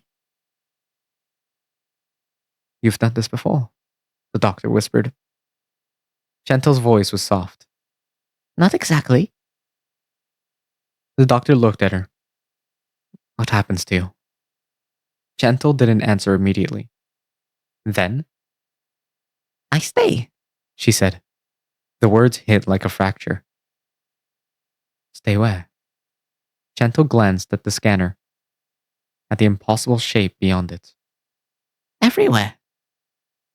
Silence. The doctor's grip tightened. No. Chantel squeezed her hand. It's okay. No, it's not. It will be. I won't let you. Chantel smiled.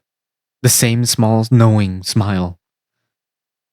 You don't get to stop me, she said. The doctor's breath caught. I'm the doctor. Chantel tilted her head. Yeah, she said, a beat. Then, and I'm the reason you keep going. The final moment. Outside, Galactus raised its hand again. Closer. Closer than ever. The TARDIS shook, time breaking apart. The moment collapsing, Tempest stepped forward. We don't have time. Lionheart nodded. We decide now. Marvelous looked at Chantel. Are you sure? Trickster shook his head. This is insane. Lorekeeper said nothing because he already knew the doctor looked at Chantel. Tears in her eyes. Please, she whispered. Don't. Chantel stepped back, let go of her hand, and for the first time, she looked small. Not powerful, not cosmic, just a girl. You taught me something, she said. The doctor shook her head. I haven't taught you anything. Chantel smiled.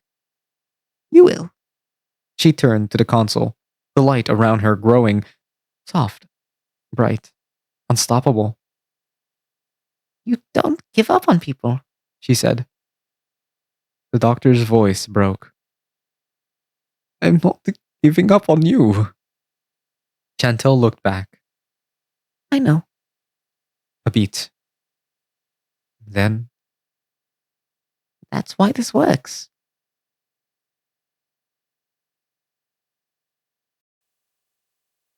Chapter 13. The Girl in the Walls. The TARDIS was quiet. Not broken. Not failing. Just different. The frantic alarms were gone. The violent shaking had stopped. The impossible weight that had pressed against reality had lifted. Outside, the stars burned again. Steady. Alive. Safe. Inside. No one spoke. 6 doctors stood in the console room, surrounded by the aftermath of something none of them would ever forget. Lionheart stared at the console. Still. Rigid. Like if he moved, the moment would catch up with him. Tempest stood with her arms folded, gaze fixed forward, controlled, composed, but still to be unaffected.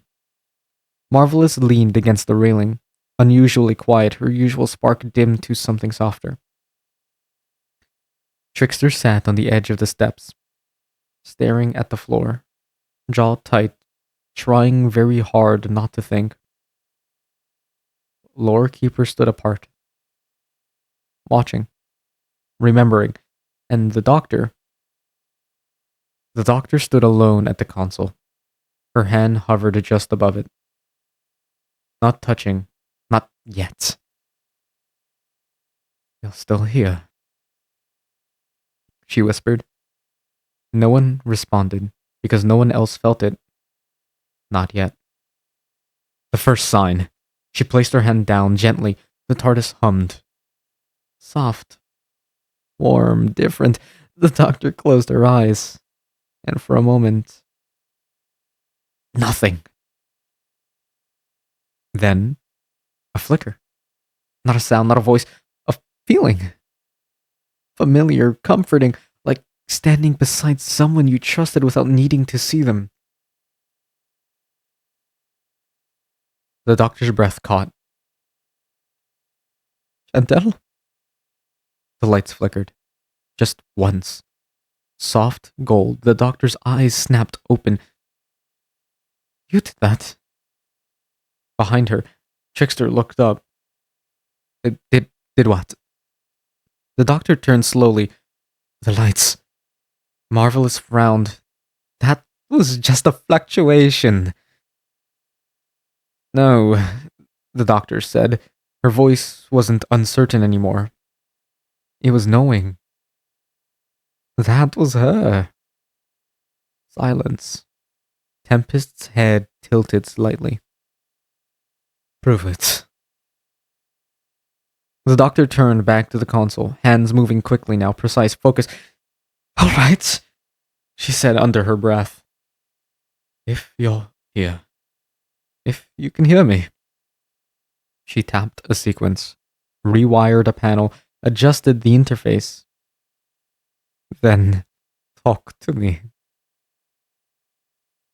The TARDIS hummed. The room held its breath. Nothing happened. Trickster exhaled. Right. Great. We're talking to walls now.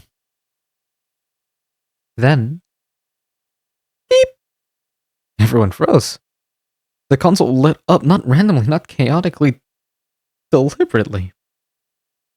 One light. Blinking. On. Off.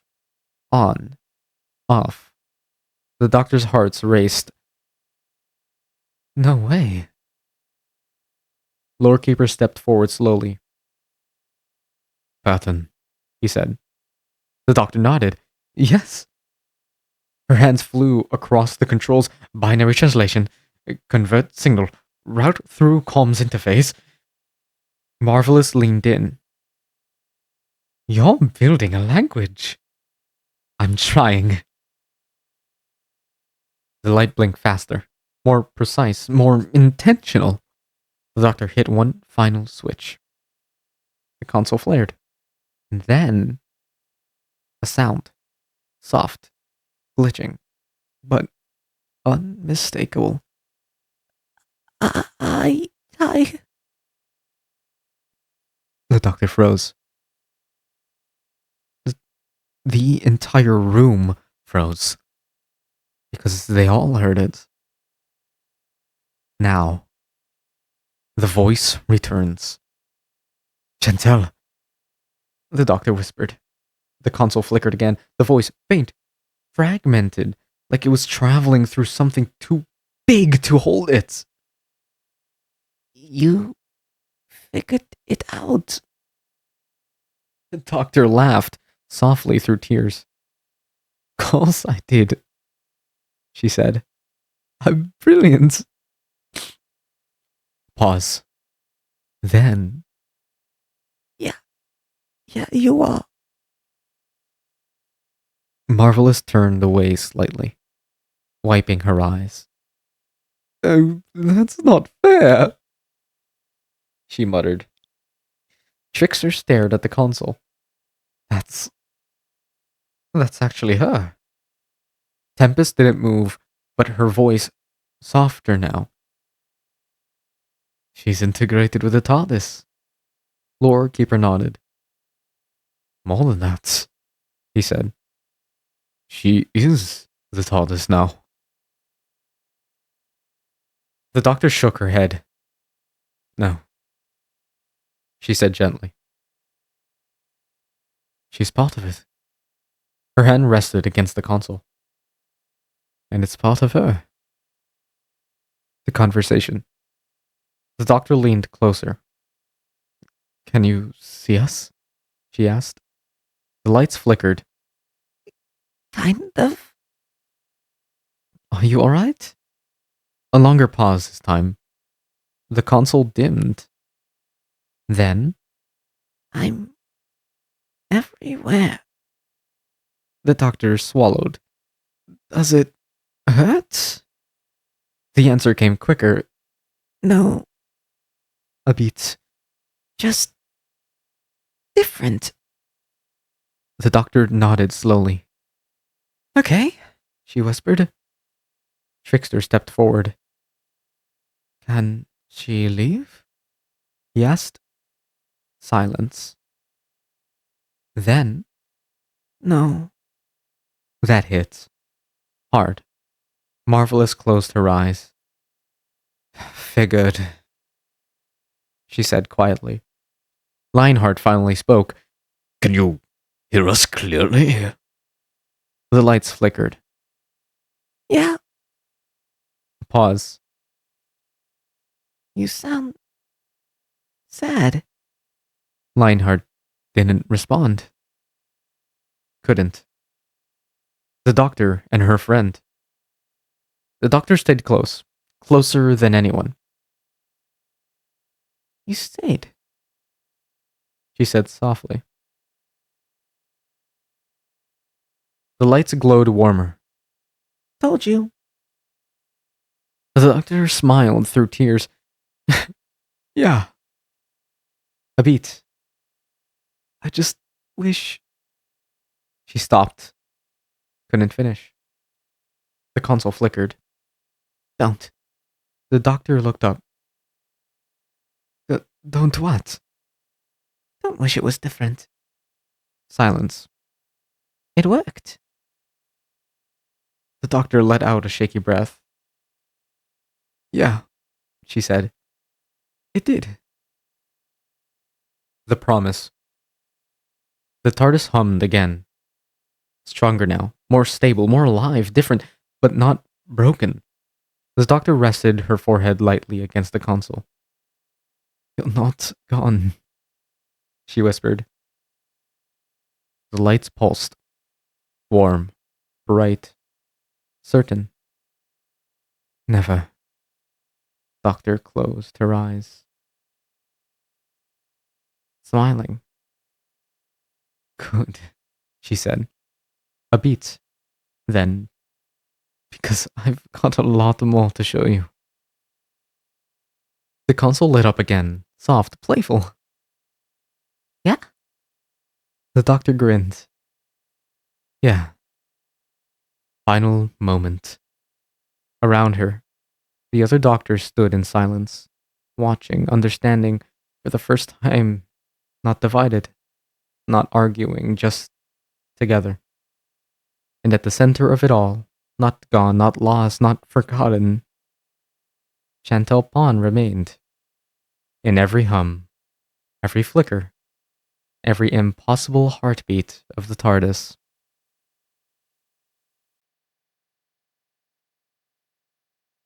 Chapter 14. The Last Adventure. For now, the TARDIS stood still.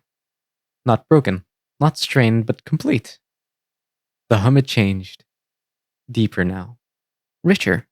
Like something new lived inside it. Like someone.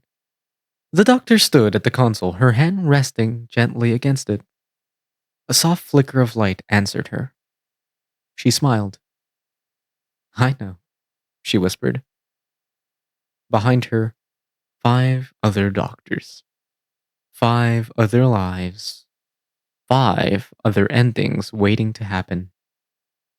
And for the first time since this all began, no alarms, no collapsing stars, no impossible threat. Just goodbye. The parting begins. Marvelous broke the silence first. Well, she said, clapping her hands softly. That was delightfully dramatic. Trickster huffed. Yeah, next time we do a crossover, I vote for less cosmic doom and more, I don't know, cake. Tempest glanced at him. We don't do cake. Tragic. Trickster muttered. Lionheart stood near the doors. Quiet. Watching. Already half gone. Lore Keeper closed his book one last time. The story continues, he said. The doctor turned. It always does. A soft hum from the console, agreements. The question. The doctor looked at them. All of them. Different faces, different futures, different versions of her. So, she said quietly. A beat. Who's next? Silence. A strange question, a dangerous one. Because it meant change. It meant endings. It meant beginnings. She looked at Lionheart. After you, she said. Who comes next? Lionheart didn't answer, not immediately because he knew. He had always known. But hearing it, seeing it, standing in the same room as it, was something else entirely. Before he could speak, a voice cut in. You already know. All eyes turned to Trickster, the boy, 16, too young, too sharp, too him. He shrugged slightly. Me, he said. The doctor blinked. You? Trickster grinned. Yeah, he said. Bit of a downgrade. I know. Lionheart looked at him. Really looked. And for the first time, didn't see immaturity, didn't see recklessness. He saw the beginning. No, Lionheart said quietly. You're what comes before I forget how to laugh. That hit. Trickster's grin faltered, just for a second, then came back. Yeah, he said. Something like that. The speech. Lionheart stepped forward, into the center, into the moment. The others instinctively gave him space. Because they knew. This mattered. He looked at each of them, one by one. Then at the doctor. Then at the console. At the faint golden glow that lingered there. I've seen a lot. He began. His voice was steady, but heavy. I've seen worlds end. I've seen people fall. I've seen moments where everything I believed in didn't seem like enough. He paused, breathing, choosing his words. And every time He continued. I asked the same question. His eyes lifted. Stronger now. What's the point? Silence. No one interrupted. No one moved. Why keep going? He said. When the universe keeps breaking, when you lose people, when you make the wrong call. His gaze flickered. Just briefly. To the console. To Gentel. Then back. And the answer He said softly. is because we do. His voice rose. Not loud, but powerful. We don't stop. We don't quit. We don't let the universe decide when we're done. He stepped forward. Fire is building now. I once heard, little mouse. Yeah. Don't look at me like that. I've been everywhere. Say something simple. A faint smirk. Keep moving forward.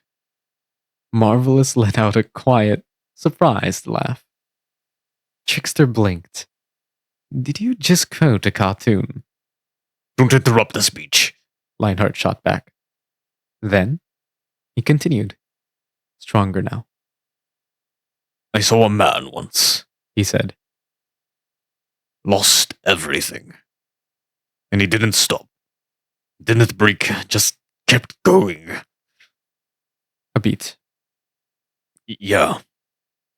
I'm thinking I'm back. Tempest exhaled softly, recognizing it, feeling it. Lionheart's voice sharpened. That's what we are. He said. We fall, we lose, we make mistakes that echo across time itself. His gaze moved across all of them. And then we get back up. The doctor's eyes filled with tears. Because that's the promise. He said. Not that we'll always win, not that we'll save everyone, but that we'll never stop trying. The TARDIS hummed. Louder now, stronger, alive. And no matter what happens, Lionheart finished. Voice steady and unbreakable. no matter how dark it gets, no matter what we lose, A final breath. we keep running. Silence. Heavy. Perfect. The goodbyes. Marvelous wiped her eyes. Well, she said softly, that was annoyingly inspiring. Trickster looked away. Yeah, he muttered. Bit much. His voice wasn't joking anymore. Tempest nodded once. You finally said it. Lorekeeper inclined his head. And now it is remembered. The doctor stepped forward. Thank you, she said. Lionheart gave the smallest nod. Then he stepped back. Energy began to build around him. Golden light. Familiar. Inevitable. Regeneration. The doctor's breath caught. Wait. Now? He looked at her. No better time. The light grew. Faster now. brighter. Hey, Trickster said. Lionheart looked at him. Don't mess it up. Trickster smirked. No promises. Lionheart almost smiled. Almost. Then the light took him. The change. The energy exploded outward, golden, blinding, the room filled with it. Then collapsed inward. And where Lionheart stood, now stood the boy. The Trickster Doctor. Fully, completely real. He looked around, blinking. Okay, he said. That was weird. Marvelous laughter, tears. I love this one. Tempest shook her head slightly. You would. The doctor smiled, soft, sad, proud. Hello, she said. Trickster grinned. Hi. Final goodbye. One by one, the doctors began to fade, returning to their timelines, to their stories, to everything that came before, and everything that would come after. Marvelous gave a dramatic bow. Until the next impossible crisis. Tempest gave a small nod. Survive it. Lore Keeper closed his book. Remember. And then they were gone. Final moment. The doctor stood alone. Well, not alone. She placed her hand on the console. The TARDIS hummed. Warm, familiar, alive. Eddie? She asked. A soft flicker answered. She smiled. Good.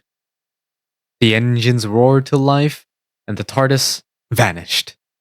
Into time, into space, into the next adventure.